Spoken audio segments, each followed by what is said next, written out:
And it says ready to go. Okay. We're in. Hi, Quila. Good afternoon. Hi, Katrina. How are you today? I am good. I am good. It is a rainy day, trying to stay dry. But other than that, all is well. That's right. So let's see if we can get some people in the room. Let me look over this way. Um, Give it some time. Have you had a good day today? Yes, today has been wonderful. Good, good. I'm excited about tonight. So this is my first time trying StreamYard. Okay. Um, so far, so good. We'll see how it goes. We practiced a little bit, so it seems I like think it's we're going smooth. doing good so far. You've done it before, though, right? Yeah, just a little bit. A little bit. So you're familiar. I'm not. So I'm learning. We'll We figure it out. learned together. We shall figure it out. All right, I'm sharing. Are So we let's see. live? We are live. It's saying Oh, we're live. I'm looking at I see my desktop. Like when I look this way, that's my desktop. So I okay. looked on the desktop just to see if we are live, and we are. Okay. Um, and so we'll give it a few minutes and see if we get anybody to come into the room tonight. So I'm excited. I have my purple shirt on today in honor of Yes. Alzheimer's Awareness Month. Y'all know that's my month. Um, so I put on my purple for today. It is Go Purple Day. It's Alzheimer's Awareness Month. Mm-hmm. Alzheimer's and dementia. So we just bringing awareness all month for people who are suffering with Alzheimer's dementia, have family members that have it, have lost family members to the battle. So it's been a very eventful month for Golden Parasol. And for this month, we turned the company purple. I We got see. out of our reds. So let's see if I can get some people in the room.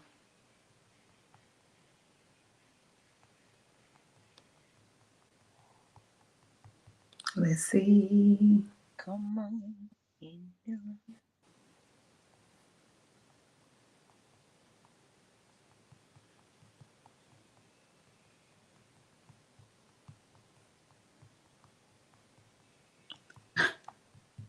So this is my friend that I always let know that I'm doing a live. She's faithful. And I always say, come in my live. You know, if I see two people in here, she's probably one of them. That's right. All you need is two. We're two or more Just where gathered. two or more agree. Two or more Yes. agree. And We can give we're information. starting a little late though, so we posted that it was coming on at 6. So hopefully after we are here for a little while, we'll get a few people to come on in. And we started a little late, but I'm sure they will see we're out here on Facebook.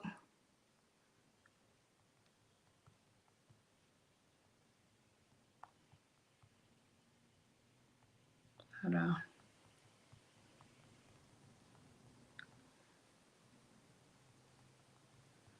So we'll see.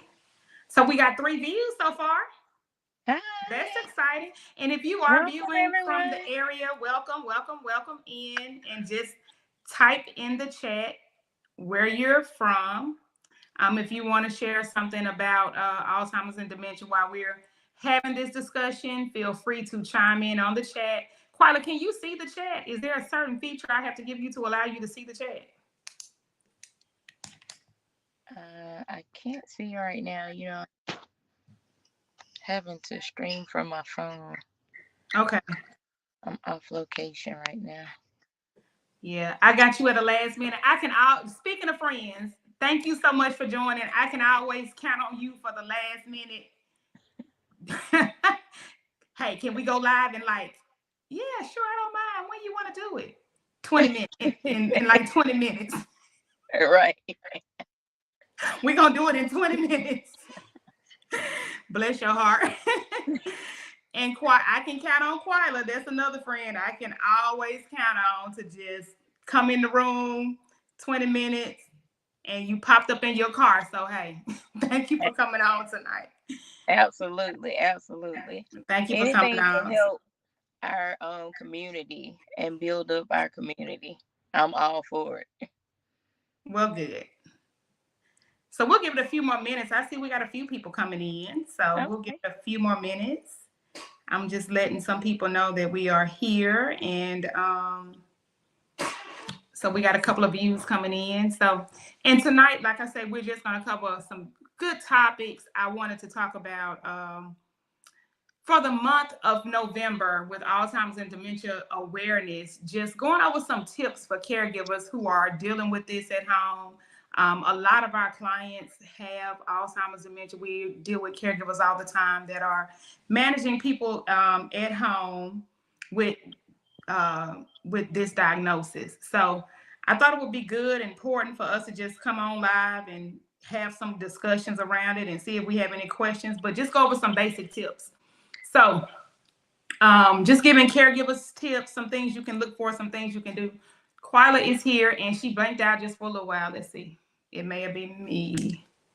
Let us see. And she's back. Okay. Quila, I asked you to come on just to share with us some of your personal, you and I both have dealt with family members who've had dementia. My grandmother, my dad both had dementia. I know your grandmother had dementia, so we've seen it from the angle of being providers and also being caregivers on a personal note. So I asked Quila to come in, just to kind of share some of the personal experiences that we've had dealing with our family members. So without further ado, I'm going to give some quick tips and we're just going to talk about some of our personal experience. Quite, I'm not going to hold you long, but I do thank you once again for this last minute live that you popped in. You came in and saved the day, came in on clutch. So thank you for that. And I'm learning. So let me get over here.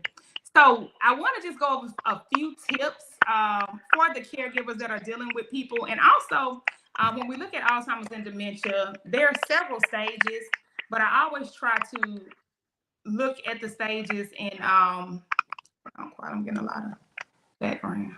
Okay. I try to look at the stages in early stage, middle stage, and late stage. And I think it's important for people to know that there are different stages of the disease process. So these tips apply across the board. A lot of these tips we're going over are for people who are in the middle to later stage, but they can apply at any stage. So be aware of that as I just share some tips with everyone. I'm gonna start off with just some basic tips. I'm gonna bring you back in, Quala. I muted you out because I had a little bit of background, but I'm gonna bring you back in. So going over now, just some tips for managing what we call activities of daily living, which are ADLs. That's getting dressed, taking a bath, just the things you do, your activities of daily living, eating, feeding, dressing, grooming, different things of that nature. So try to keep that routine, whatever it is, the same time every day.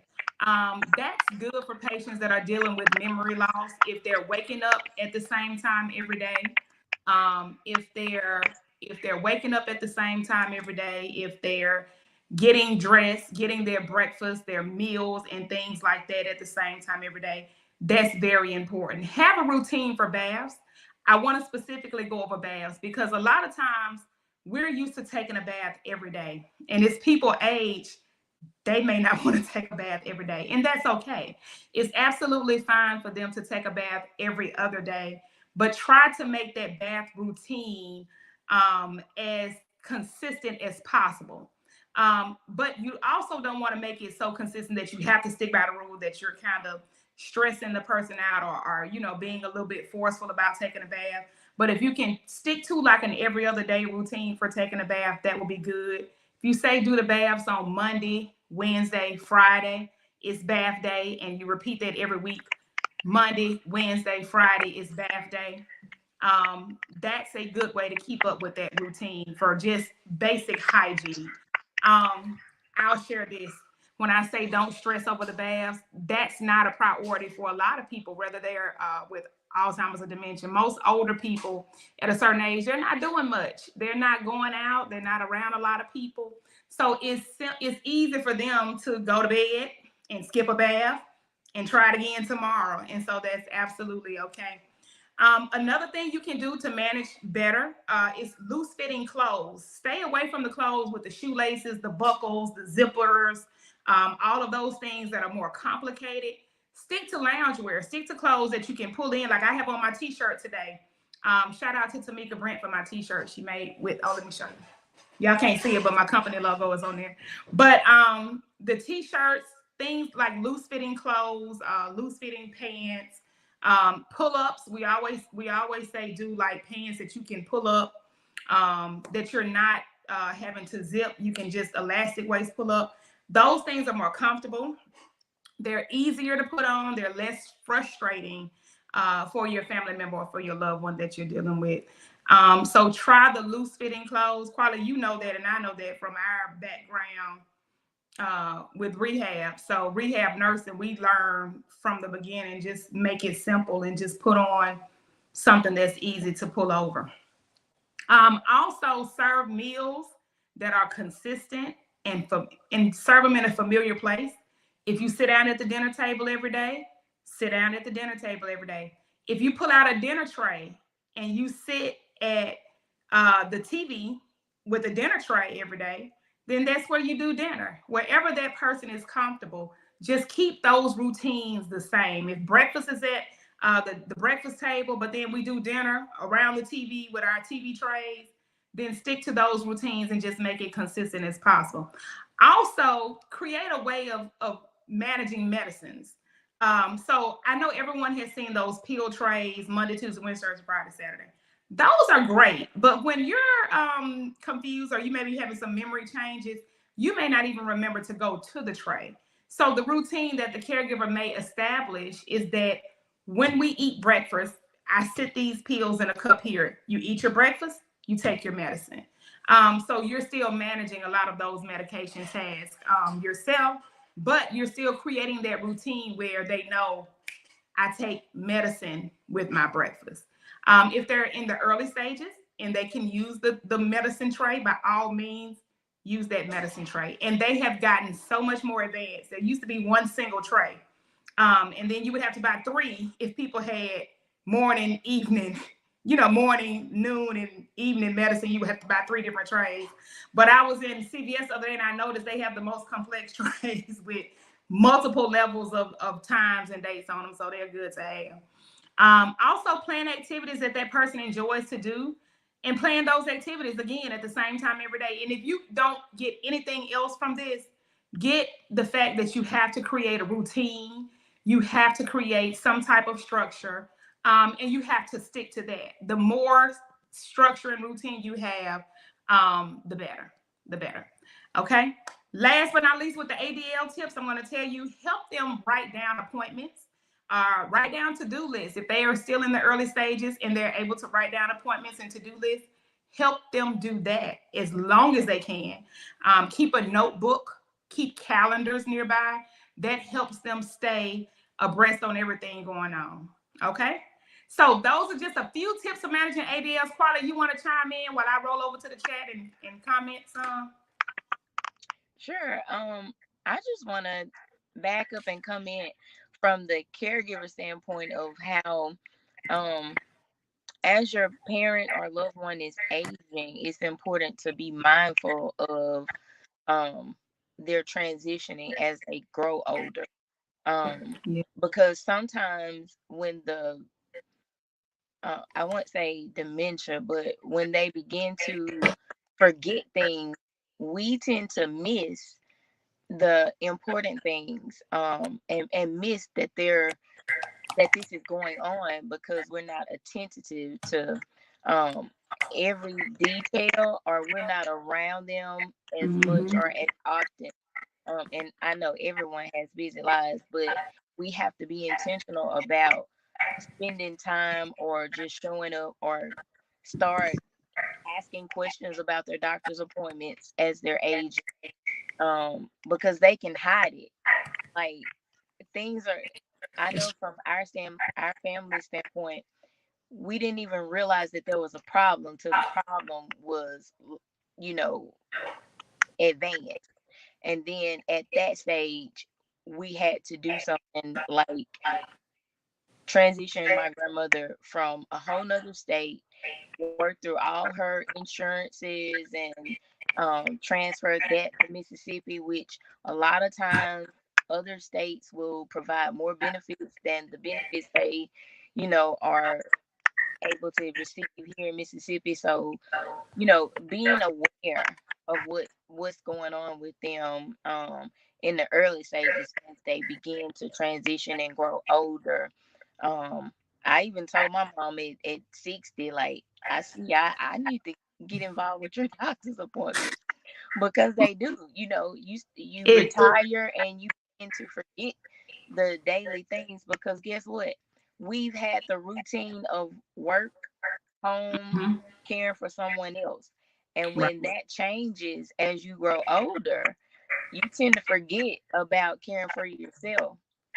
Um, Hmm. that was one thing that I noticed. And speaking to the routine, sometimes when they are demented, the routines don't always work. So you Right. have to be flexible too Hmm. to understand that if it's gonna cause them to be agitated or restless, then ease up and try a different way. Um, be flexible. That's how I'll say that. Be flexible and orient them every day. Like every Hmm. day, remind them. My mom would post the day, date, and time on a whiteboard in my grandmother's room, and just tell her about the weather. Things that, older people are used to doing, watching the Hmm. weather, watching the news, and old shows that they're familiar with, like westerns and Hmm.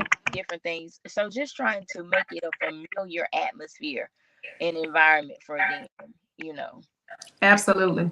That's good. That I mean, when you talked about a lot of people find out later on, we run into that a lot. A lot of people sometimes feel like the memory changes happen overnight.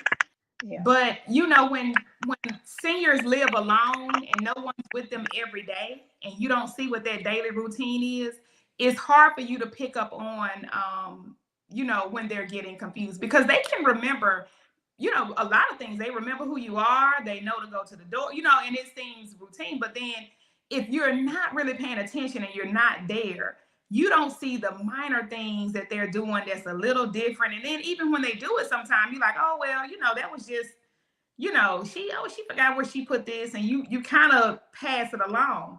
But you don't notice when you're not there every day how often they are losing or misplacing things, and not just losing and misplacing things. How often they're not doing their normal routines the same, or I had a friend who had a family member that would do things like place objects in the wrong place. So, for instance, she would put her shoes in the shower, or she would like put the kitchen utensils in the bedroom drawers. So it was little things like that that they began to pick up on, that they were seeing going on. So a lot of times you don't see it right away, but it's good, like you say, to post those reminders around, to reorient them to what day it is, things that they enjoy. Like talk to them about the weather. Today it's winter. It's cold outside. We have to wear coats now. So you constantly orient and teach and talk to them in a gentle way. As you're going through that. And I laugh when you talked about your mom because and if my mom on this live, I'm gonna be in trouble. But I say the same thing about my mama. But the thing about my mama, she says, when you gonna take off all this stuff for me? Come and get all these, every appointment she wants me to be on top of, every appointment, every service appointment for her car, every bit of her business. She wants me to handle all of it. And I tell her all the time, we went through my dad, with dementia, we managed everything with him. And so I tell her all the time, mama, and this is to my next point about behaviors, allowing people to do as much as they can while they can. And I tell my mama, I said, mama, you can do it. Like, it's one thing if you can't, but you can do it. So I'm not taking this over for you, not right now, not until we have to. But we would be driving down the car and she'll do something kind of weird, and I'd be like, do I need to take those keys? So that's something we do. So anyway, shout out to my mama if she's on here watching. But I want to go over I want to go back to just a few more tips I had. I want to talk about some tips about managing some of the behavioral changes you'll see. You'll see some behavioral changes. Um, Let me take quite off right now. You'll see some behavioral changes as well when people have issues with dementia and Alzheimer's. You'll see sometimes agitation, frustration. You'll see them sometimes be tearful because, of course, this process for them is new and sometimes scary as well. So you'll just see some behavioral changes that they will have. And you want to make sure that you're being mindful and respectful and patient as they're going through the process, because it's happening to them as you see it, as you're feeling the effects of it. You have to remember it's happening to them. So everything you feel is a magnified version of what they're feeling. Well, they're feeling a magnified version of what you feel. So because they're actually the ones that's going through it. So just be gentle, be respectful. Like Paula says, when they want to take baths, that's great. If they don't want to take a bath, that's fine too. Just try to be patient and don't push to the point where they are agitated, that they become agitated with you trying to keep the routine. So just always reassure that person that, hey, we're going to get through this together. We'll figure it out. We'll take each day at a time. Speak calmly. Don't get, oh, you're going to do this. You're going to take your bath. And I'll talk a little bit about that because I dealt with that a little bit with my dad too. But listen to their concerns and frustrations and learn how to understand if the person's angry or fearful. You may need to step back and redirect. So that's something you can do as well. Allow people to keep as much control over their personal life as possible. Involve them in the plan or the routine. When we're saying you're going to take a bath every Monday, Wednesday, and Friday, you may want to ask them, what days do you want to take a bath? Do you want to take a bath every other day? Or do you want to take a bath every day? Or twice a week, 3 times a week, just involve them in that as much as possible. So it's not like you're coming in saying, okay, Monday, Wednesday, Friday's bath time, lunch is at 12 o'clock, just be very, very, let them be very involved in planning their care as well, because you have to know it's a change for them. They're losing some of their autonomy, and you want to make sure they are able to maintain as much as they can. Respect their personal space. And I say that because as they began to put the kitchen stuff in the bathroom, you don't want to have a habit where you go in and you're rummaging through, personal things to make sure everything is in its place. You want to respect that person's personal space as much as possible and as long as it's safe. Build quiet times throughout the day, just times to take a nap. Like, after you get up, get your breakfast, get your routine, maybe do a little activity. If it's time for a quick nap, allow time for some quiet time, some downtime, some time to de-stimulate, because that's always good as well. So allow that person to have that time as well. You said a good thing, Carla, when you said let them watch old westerns, things they like. That kind of too, I always say keep like objects, things that they like, pictures around the house that they like. My grandmother used to love dolls, and she collected dolls. And so we always had dolls everywhere she was. When she transitioned, she went for short-term rehab in a skilled nursing facility. We put a few of her dolls there just because that was what she was familiar with from home. And even when she never stayed long in the hospital, but the short-term facility was where she was the longest. She was there like about 4 months. So we did keep some of the things that she enjoyed there. So keep those things around. Pictures. My grandmother loved pictures. She had pictures of everything. She had pictures of me everywhere because I was her favorite. No, but seriously, she had pictures of everybody. If you ever wanted a picture of your mom when she was 2 or this person, we found pictures of people we couldn't even figure out who the people were. But she had pictures and photographs everywhere. always remind the person if they don't remember. You can say, oh, that's so and so, or we're going here. Don't always say, you don't remember. You can't remember that. That can be the most frustrating thing, if a person is dealing with memory issues, for someone to say to them, you can't remember that. So you got to know to be very mindful of how you speak to them and some of the things that you're saying, so you're not um get making them agitated and reminding them that they're not remembering a lot of things. Encourage a two-way conversation as long as possible. If that person is a talker, you're not going to have that problem. But if you're dealing with somebody who's naturally kind of quiet, maybe a little bit more introverted, you may have to pull conversations out of them.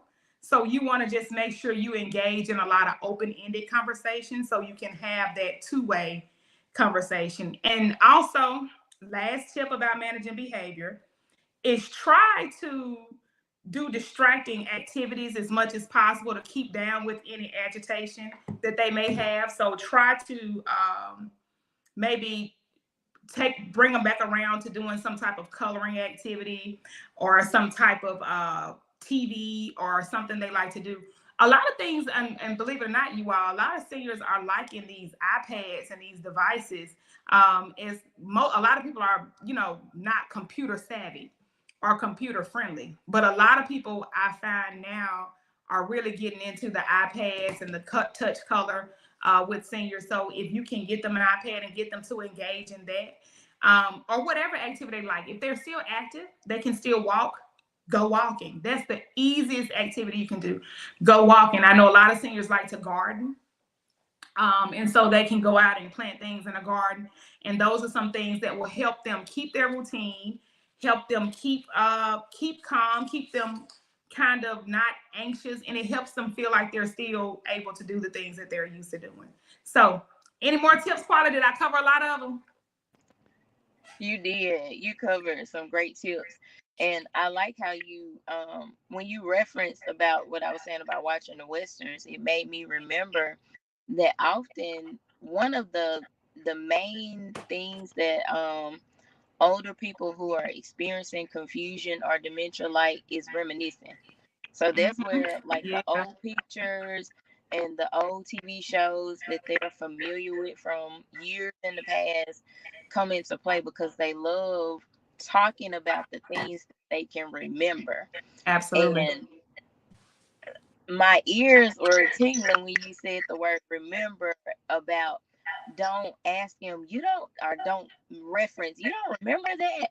Well, it made Mm-hmm. me think maybe we shouldn't use the word remember as often in their presence as well, because that's a touchy thing. Some things they will know, I don't remember that. And they may even verbalize that to you, like, I don't remember. But if we are always asking that question or bringing up the word remember, or even when you're redirecting them, remember, you know, it may be a trigger word. I Right. just thought about that. That could possibly be a trigger word. And we don't want to do anything to Anything. agitate them, um, and to make them become aggressive, or even make them retreat and be withdrawn because they're not able to remember things. Because I noticed that my grandmother would fluctuate. Some Mm-hmm. days, she would be open and verbal and talking to us. And some days, especially as the years grow on, and she was 90. She had made 90 when she passed. So as the years, grew longer, um, she would withdraw more. She wasn't as verbal as she was when she first got here. And then when she first, got here in Mississippi, it was, can you take me home? Looking Mm-hmm. for the first Right. ride home. But then I noticed that home became her childhood home. Mm. Yeah. So then, even in that, you know, trying to redirect her to say, this is your new home, or Right. no, I can't take you home. Those were things that, could agitate her. So we started changing the subject to say, well, where is home? Oh, Mm. and who lives there? And what's That the was address? that was a good way to redirect and to get her to start talking about it and her being able to tell you something. That was a good way to open up a two-way conversation. Yes, and that's what it did. It gave us a knowledge of, how she grew up and who were the people that lived in her community. And she would always ask me or ask me about somebody that she knew from her old neighborhood. And I'm Mm-hmm. like, oh, I'm not familiar with him. Tell me about him. Right. You know, so engage them is what I'm saying with all of that. You may That's not be aware of the people that they're talking about, but one, you maybe could learn some family history. you can. Um, and two, it gives them the autonomy that I'm talking about something that I know. Right. So that makes them feel good, and you'll see them sometimes perk up when they talk about certain things, growing up or picking cotton or shelling peas, Mm-hmm. whatever it is. But my point from that is to just take time to spend time with them and allow them to just be, in that moment. Just allow them to be. Don't worry about what they don't remember or, what they're talking about. Just spend time with them and give them that companionship in that moment. And that is so good that you said that. I can remember both my grandmothers. So I remember my grandmother, we call her Mama Kid. So in her late stages, she didn't remember who I was, and she didn't remember. She remembered names. She remembered some of her children, and she remembered faces, but she couldn't really make the connection as far as exactly who you were. So I would do this thing when I would go see her. It was, one thing, it was sad that she didn't remember me. But the way that I made it happen was I would go and introduce myself to her every day. And I say, I'm your granddaughter. And we would do this thing. We would stand in the mirror because we looked alike. And I was like, see my nose and my eyes? I said, we look alike. And she would look and she would look in that mirror. She'd say, sure enough, we do. And it's like she remembered. And then I would say, I'm Robert's daughter because she remembered my dad. And I would say, I'm Robert's daughter. I said, see our eyes and nose? I said, I'm your granddaughter. And then she would look over at me and she'd be like, you are. And it was like every day. We would do it every day. And it was like she would meet me every day. And so that was like my place of joy. And my other grandmother, my big mama, me and my big mama spent a lot of time together. As she got older, I would take her to her doctor's appointments and stuff. In her memory, she had a little bit of early stage memory loss, and some confusion as time progressed. But she would tell me stories and reminisce, like you said, about her childhood. She told me family history. And what I did was pulled out my iPhone and just recorded her talking. And she was able to give me a lot of family oral history. We had a set of family members that my mama say, oh, they're not really our cousins. Big mama just say we cousins, but we not cousins for real. We just grew up close together. Well, she started giving oral history and told me exactly how we were related to them for real. And we would ride by, when she was younger, she lived in Jackson. She primarily lived in Clinton, but for a little while she lived in Jackson. On our way to her doctor's appointment, we would go up Woodrow Wilson. And she remembered a store and a street that she lived on off of that street. And she would say, I used to live right down there. And she could tell me all about, what she did and where they lived and where she worked. She worked at the University Hospital. But listening to her reminisce and tell those stories, it, like you said, it did a lot for her. It let me see a side of my grandmother I never knew anything about, because you always feel like your grandmother was just came along when she became your grandmother. You forget they had a life before you. But to hear her talk about those things, was just a lot. And it was a bonding, for us. And just to sit there and hear it. And sometimes even now, some of the things I recorded, the family history, I just sit there and listen to. And you can write down names and get your family tree. She could name back to her grandparents. And like your grandmother, my grandmother was 90 when she passed. So you're talking about, and her mom was 100 when she passed. So she could name her mom and her mom's mom. And so you can get that history. So that's so important. Well, Quite, I'm gonna move along because we 30 minutes in, and I said this is gonna be a 30-minute live. Let me go over a few tips for managing just your home environment. Make sure you're keeping the house free of clutter. When you're looking at home safety, my eye getting a little. You want to make sure that you're keeping the house free of clutter, removing all rugs and everything like that, just getting those things out the way. If they're using some type of equipment or things to help them maneuver in the house, you want to make sure that they're sturdy, that they can support them well. If you have stairs, y'all know I don't like stairs when you're dealing with seniors and older people. If you have stairs, make sure there is at least one handrail. And you may want to put some type of carpet or something for grip or safety. Not a rug, but if you have to go in and nail down carpet, that is also much more safe than the other thing. Hold on one second, Quila. I got a little teary-eyed talking about my grandmother. Okay, I'm sorry.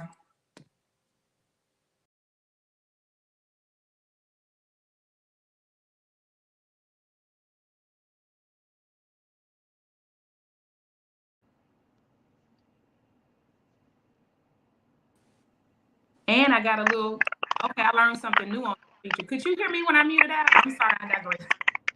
No. Could you hear me when I muted out? No. Okay, never mind. We digress. We digress. So you want to make sure that the stairs are safe and that you're putting carpet in those areas.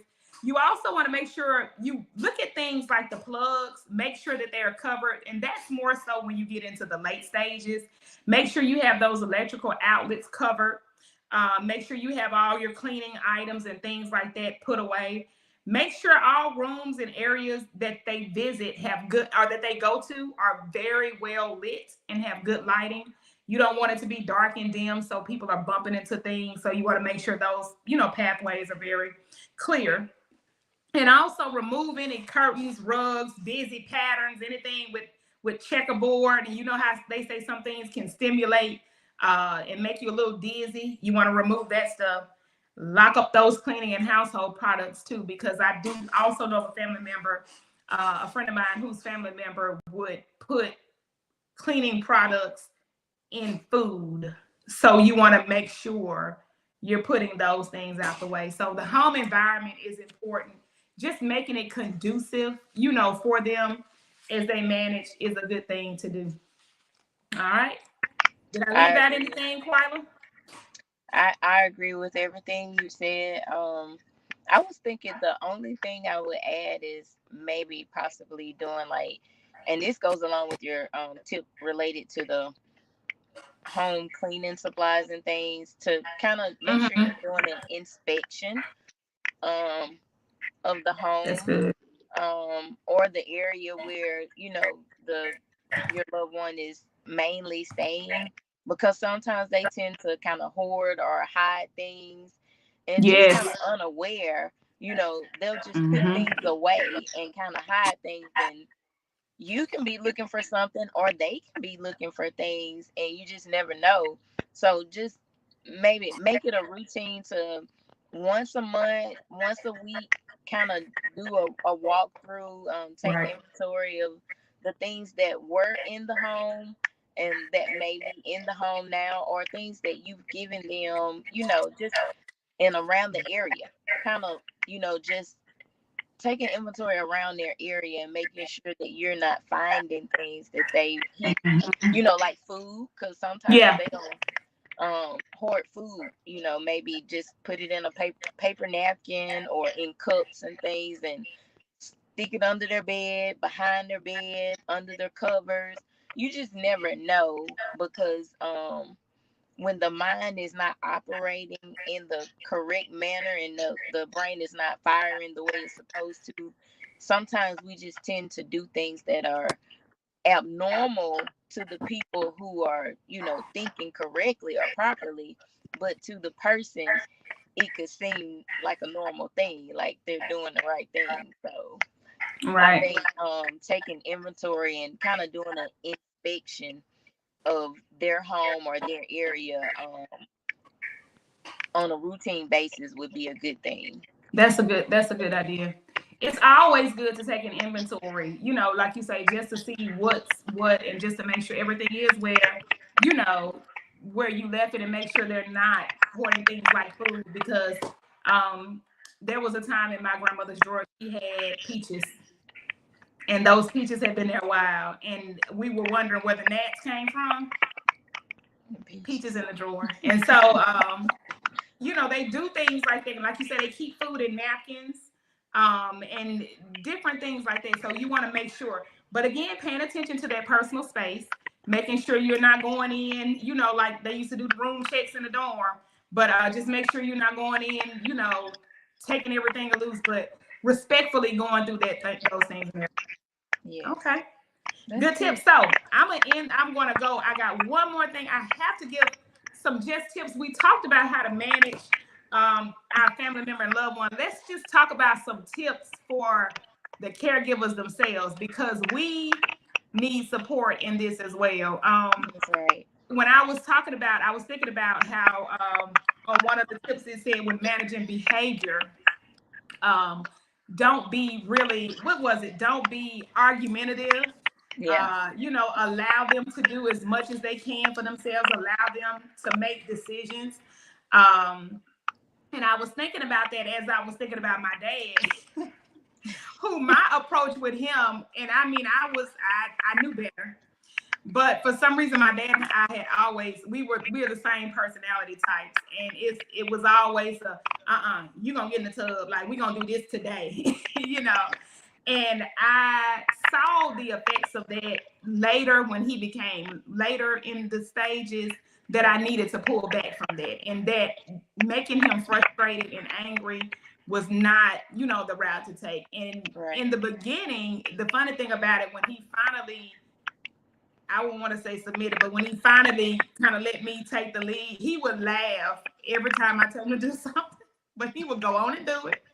And I would give him this look like, it's time. So I would always have this idea that I'm parenting my parent now. Yeah. And some of the toughness they gave me, I can now apply it back. But we want to make sure that that's not what we're doing when we manage our parents. Just be Right. mindful of their mental health and mindful of ourselves as well. So, tips for the caregiver: ask for help. Like that's the most important tip. If you don't take away anything else from tonight for the caregiver, ask for help. Utilize your resources. If you're able to get home care attendants or home care aides into the home, do that. If you're able to get family members to offer you breaks, take the breaks. Go get your nails done. Go to the grocery store. Go take a trip if you can. So do those things. Take some time for yourself. Keep yourself healthy. You have to be healthy. I tell people all the time, caregiver burnout is real.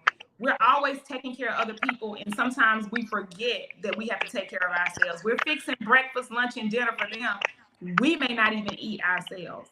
So make sure you're staying healthy, that you're eating, that you're giving yourself time to take walks, to do the things that you need to do to exercise.